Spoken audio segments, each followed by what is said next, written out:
একটা ঘর কতটা অসহায় বলে নোংরা খালের পাশেই জীবন গড়ে তুলতে হয়। এ টিনের ঘরটা যেন শহরের বিস্তৃত এক অধ্যায়। চালো পানি, কচুরিপানা আর বছরের পর বছর জমে থাকা অবহেলা। দিনের আলো এখানে আসে সে, কিন্তু স্বস্তি খুব কমই আসে। বৃষ্টি নামলেই বাড়ে পানির স্তর, আর সঙ্গে বাড়ে মানুষের দুশ্চিন্তা। তবুও এই ভাঙাচোরা দেয়ালের ভেতরেই জ্বলে রান্নার চুলা, জন্ম নেয় স্বপ্ন, আর চলতে থাকে জীবনের নিরন্তর সংগ্রাম। তখন এই ঘরগুলো নীরবে বয়ে বেড়ায় বাস্তবতার ভার।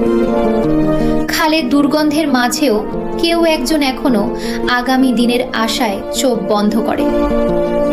স্বল্প সংবাদ হয় না, কিন্তু সবচেয়ে সত্য গল্পগুলো প্রায়ই এমনই হয়। একটা ঘর কতটা অসহায় বলে নোংরা খালের পাশেই জীবন গড়ে তুলতে হয়। এ টিনের ঘরটা যেন শহরের বিস্তৃত এক অধ্যায়। চালো পানি, কচুরিপানা আর বছরের পর বছর জমে থাকা অবহেলা। দিনের আলো এখানে আসে সে, কিন্তু স্বস্তি খুব কমই আসে। বৃষ্টি নামলেই বাড়ে পানির স্তর, আর সঙ্গে বাড়ে মানুষের দুশ্চিন্তা।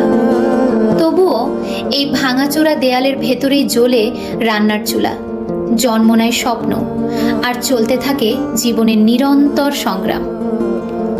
তখন এই ঘরগুলো নীরবে বয়ে বেড়ায় বাস্তবতার ভার। খালের দুর্গন্ধের মাঝেও কেউ একজন এখনো আগামী দিনের আশায় চোখ বন্ধ করে। স্বল্প সংবাদ হয় না, কিন্তু সবচেয়ে সত্য গল্পগুলো প্রায়ই এমনই হয়।